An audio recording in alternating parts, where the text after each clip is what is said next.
Nous sommes donc de retour de la pause avec Docteur Véro Ménard, psychologue. Donc là, ce que j'aimerais qu'on puisse discuter, parce que je trouve qu'il y a vraiment beaucoup de tabous là-dessus, puis c'est important d'enlever ça le plus possible, c'est la douance. Est-ce que tu peux nous en parler, nous développer ça un peu plus? Ben oui, je me lance dans le vide, là. Let's go! Yay!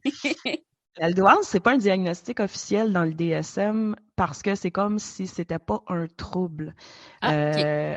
Au même titre que le trouble du spectre de l'autisme puis du trouble déficit de l'attention avec ou sans hyperactivité, ce sont des conditions neurodéveloppementales.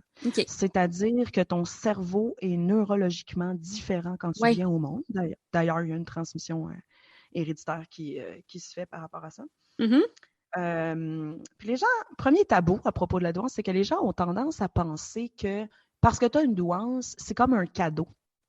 Et si c'est un cadeau puis c'est une force, si c'est un potentiel, ben, il y a plusieurs choses qu'il faut clarifier. Premièrement, ben, c'est pas un potentiel immuable dans le temps. Ça peut être développé encore plus ou ça peut être perdu quand les opportunités puis l'environnement s'y prêtent pas.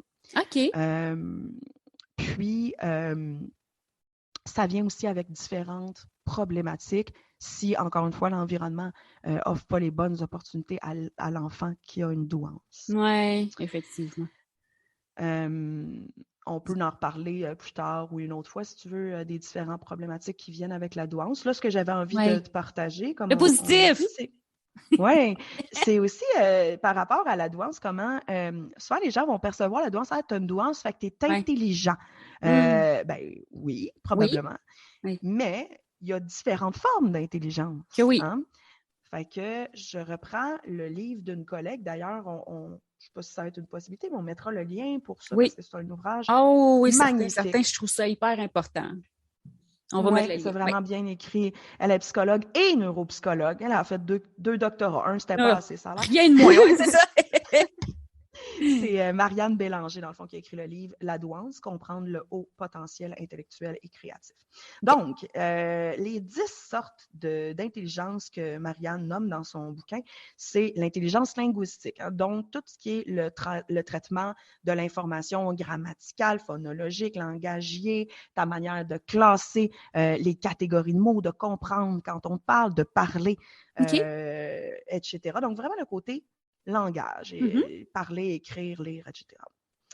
Ensuite, on a l'intelligence musicale, donc vraiment le côté tonal ou rythmique, qui se trouve dans la région frontale, d'ailleurs, du cerveau, qui est vraiment de comprendre la musique ou même d'en produire. Parfois, certaines personnes ont le perfect pitch, qu'on appelle, donc ils ont l'oreille absolue. Oui. Est-ce que tu connais Tara Beauchamp, la chanteuse, c'est une chanteuse qui est autiste. Elle a l'oreille absolue et elle est autiste. Ah oui, elle est merveilleuse. Oui. Ah, d'ailleurs, ce sera peut-être un sujet éventuellement, le combiner autisme et haut potentiel intellectuel. Chez les femmes, c'est une catégorie qui est vraiment sous-diagnostiquée puis sous-connue parce que c'est vraiment très différent des autres profils, en tout cas. Mais oui, donc elle a un haut potentiel musical. Oui. La troisième catégorie, c'est le côté social, interpersonnel. Hein. Donc, le traitement empathique puis relationnel d'informations par le biais, c'est le système limbique là, qui gère les émotions puis l'empathie et tout dans le cerveau. Et donc, tu vas voir, par exemple, moi, je pense que j'étais un peu de même. J'étais toute petite, là, à 4-5 ans, là, puis je prenais soin de ma mère quand elle était inquiète, puis je prenais soin de mon petit frère quand il pleurait. Tu sais, là, des personnes que tu vois qui sont over empathiques. Là, ça, c'est une intelligence sociale. Oui, OK.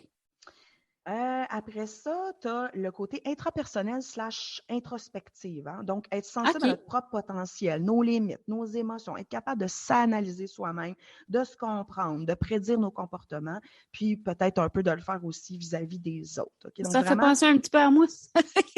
Ah oui? Quand même un peu, oui.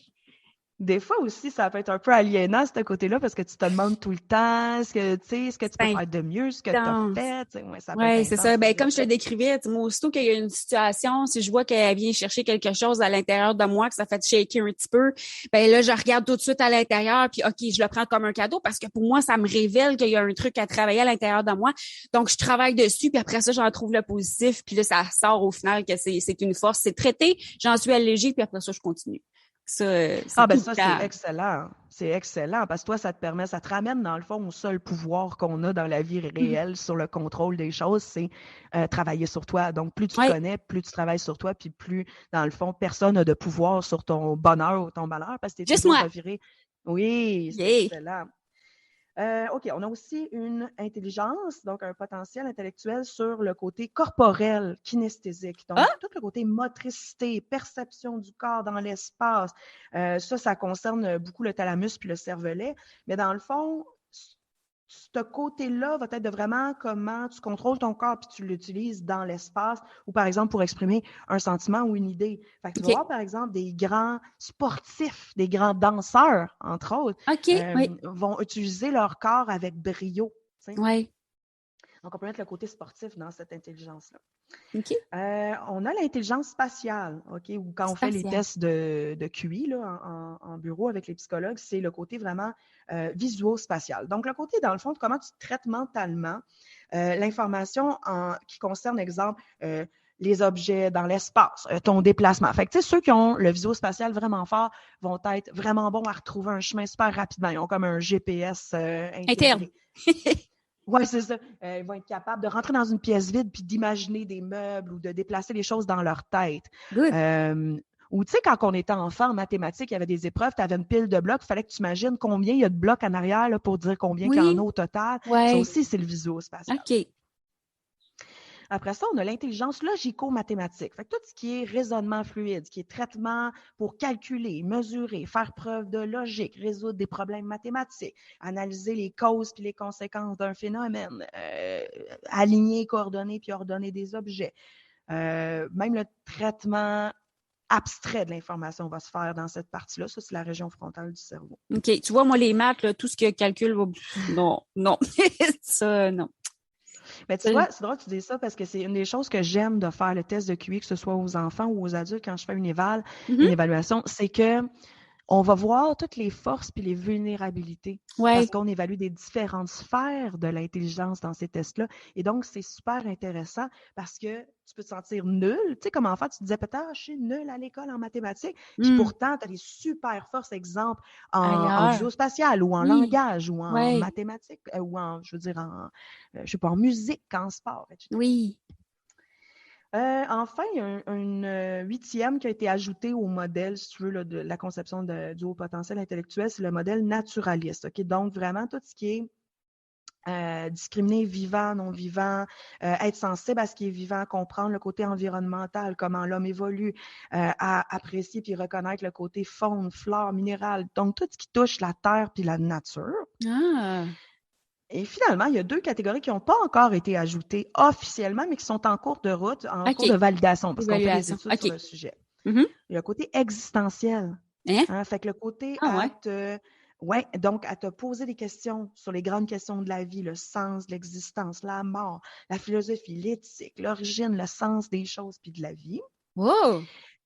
Puis Ouh. enfin, l'intelligence pédagogique, OK? Que ça, je pense que je l'ai un peu, c'est-à-dire De toute le évidence. côté merci. Le côté d'être capable de prendre des connaissances, parfois très complexes ou vastes, puis de les réduire en un langage comprenable, puis que tu peux enseigner puis transmettre tes connaissances aux autres. Fait que, tu sais, Oui. là, dans ta vie, tu as sûrement eu des profs qui étaient super bons puis t'appréciaient beaucoup, probablement qui Oui. avaient une intelligence pédagogique plus élevée. Ouais, good, j'aime ça. Et je trouve que pour ce qui est de la douance, c'est justement enlever le tabou que c'est important d'enlever ce tabou-là, c'est que c'est pas une vantardise de dire qu'on a une douance.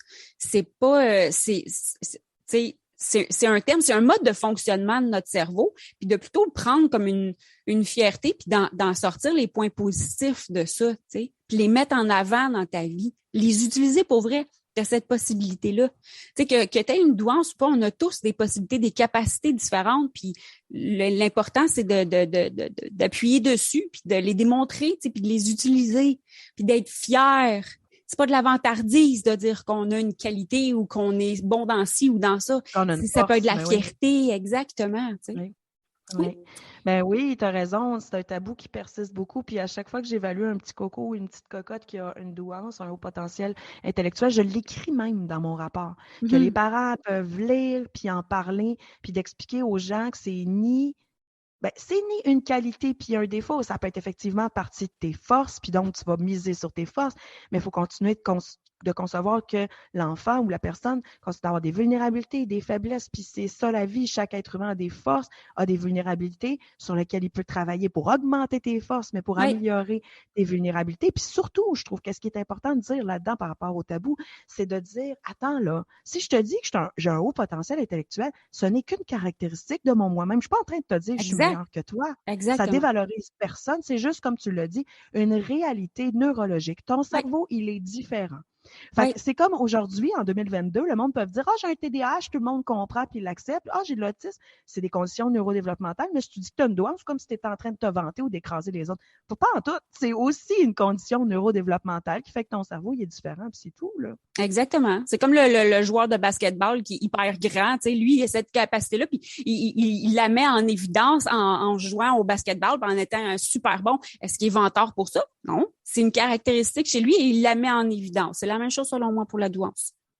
Exactement, exactement.